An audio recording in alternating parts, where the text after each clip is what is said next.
देखते हैं अध्याय नंबर 7। अध्याय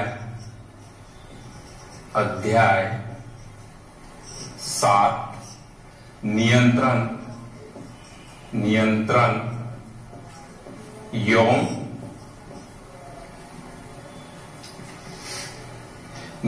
एवं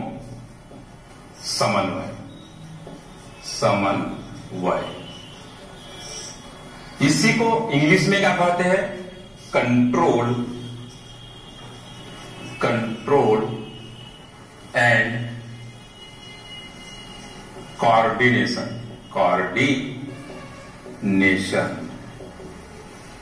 देखिए कितना अच्छा नाम है, नियंत्रण एवं समन्वय। यहां हम थोड़ी सी चर्चा इस टॉपिक के ऊपर जो नाम दिया हुआ है नियंत्रण एवं समन्वय, इसके ऊपर जरूर करना चाहेंगे कि वास्तव में नियंत्रण और समन्वय होता क्या है। आपने इन शब्दों का उपयोग जनरली आपने करते हुए देखा होगा लाइफ में। आपने कई बार सुना होगा कि बस अनियंत्रित होकर पेड़ से टकरा गई, या उस व्यक्ति की कंट्रोलिंग पावर बहुत अच्छी है, वो गाड़ी बहुत अच्छे से चलाता है, या वहां का एक मैनेजर है किसी ऑर्गेनाइजेशन का, वो उसका नियंत्रण पूरे ऑर्गेनाइजेशन में बहुत अच्छा है। तो इन चीजों से आपको क्या लगता है कि एक कोई ऐसा केंद्र बिंदु है जो कि सारी चीजों को नियंत्रित कर रहा है, या वो एक डिसीजन मेकर हो रहा है, या वहां हम ये कह सकते हैं कि उसमें निर्णय लेने की एक अच्छी क्षमता है, इसलिए उसके द्वारा नियंत्रण जो है बहुत अच्छा। क्योंकि गाड़ी चला रहे हैं तो हम डिसीजन कई बार लेना पड़ता है, टर्निंग होती है, कभी रोड खराब होता है, तो हमें समय समय पर डिसीजन लेना पड़ता है, और जिसका डिसीजन बहुत अच्छा होगा वह एक अच्छा परिचालक होगा, या हम कह सकते हैं कि इसका नियंत्रण बहुत अच्छा होता है। तो कहीं ना कहीं ये चीज क्या पे डिपेंड करती है? उसकी निर्णय क्षमता के ऊपर। तो यह चीज होती है नियंत्रण से संबंधित। हम बोल सकते हैं कि नियंत्रण का मतलब एक सुव्यवस्थित ढंग से उद्देश्य की प्राप्ति करना। उसी प्रकार हम बात करते हैं समन्वय। आपने समन्वय का भी समन्वय जो शब्द है इसका भी काफी बार उपयोग किया होगा। जैसे कि इंडियन क्रिकेट टीम, इनके खिलाड़ियों के बीच में तालमेल बहुत अच्छा है, या समन्वय अच्छा है, और यह इसके समन्वय के अच्छे होने के कारण यह अच्छे से अच्छा जो टफ से टफ मैच होता है वो भी जीत जाती है। क्यों? क्योंकि उनके बीच में जो कोऑर्डिनेशन है वह बहुत अच्छा है, फील्डिंग अच्छी है, बॉलिंग अच्छी है, बैटिंग अच्छी है, विकेट कीपिंग अच्छी है। तो सभी खिलाड़ियों के बीच में अच्छा तालमेल होने के कारण मैच जीतते हैं। ऐसा तो नहीं कि एक व्यक्ति बॉलिंग बहुत अच्छी कर ले तो पूरा मैच जीत जाएगा, या एक व्यक्ति बैटिंग अच्छा कर ले, नहीं, सारी चीजें तालमेल के साथ करते हैं, इसलिए वहां पे मैच जीतते हैं। तो समन्वय का मतलब क्या होता है? आपस में तालमेल।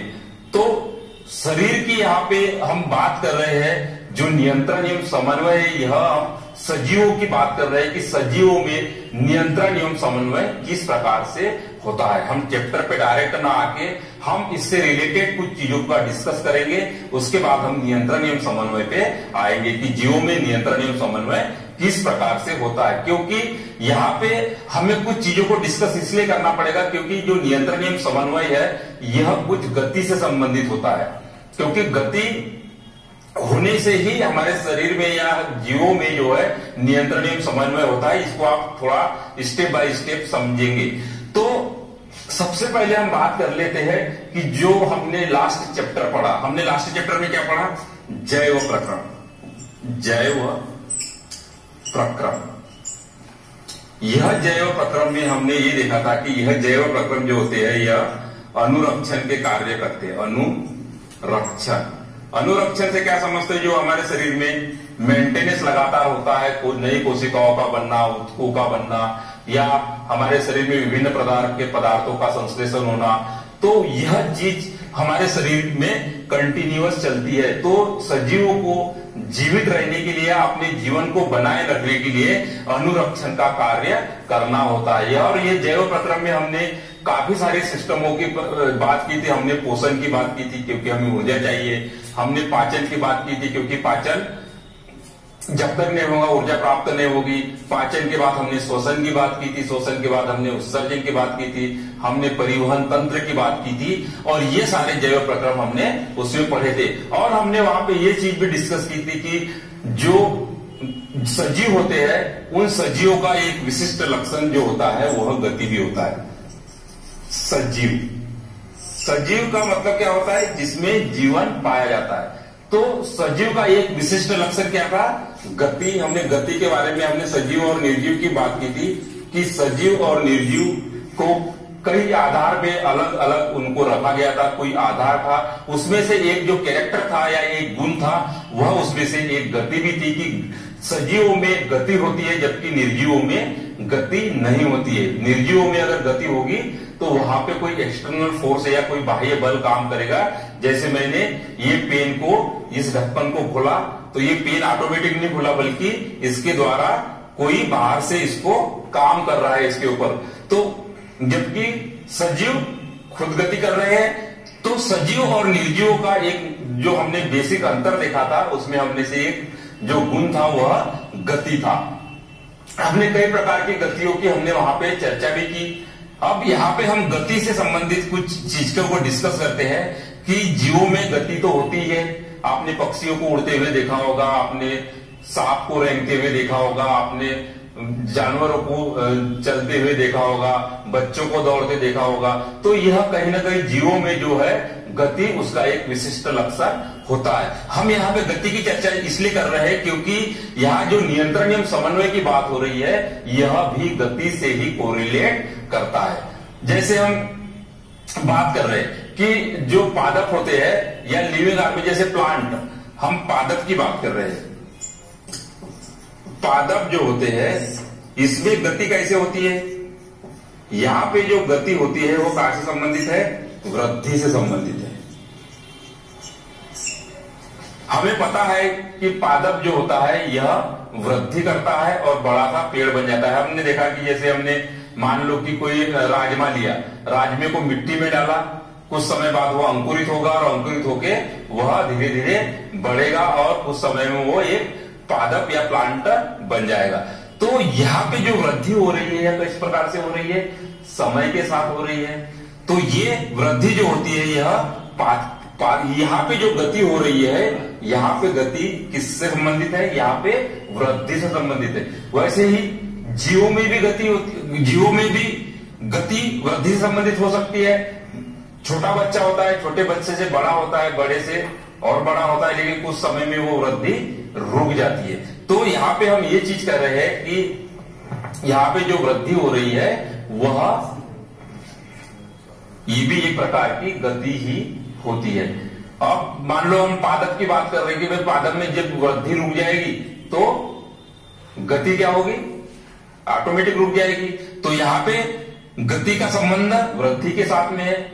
जब जिस दिन पादप की वृद्धि रुक जाएगी, पानी खाद मिलना बंद हो जाएगा तो वृद्धि यहाँ पे रुक जाएगी।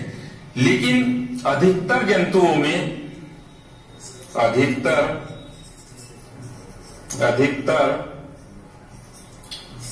जंतु एवं कुछ पादपों में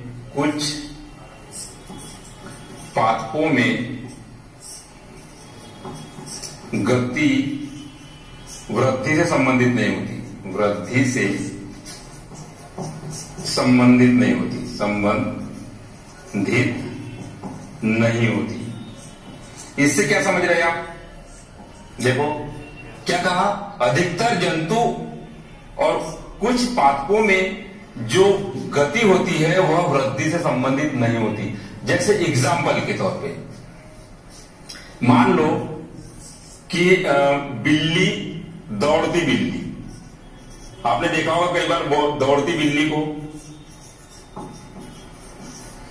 या खेलते बच्चे, मैदान में खेलते बच्चे देखा होगा, खेलते बच्चे, या आपने देखा होगा जुगाली करती भैंस, जुगाली करती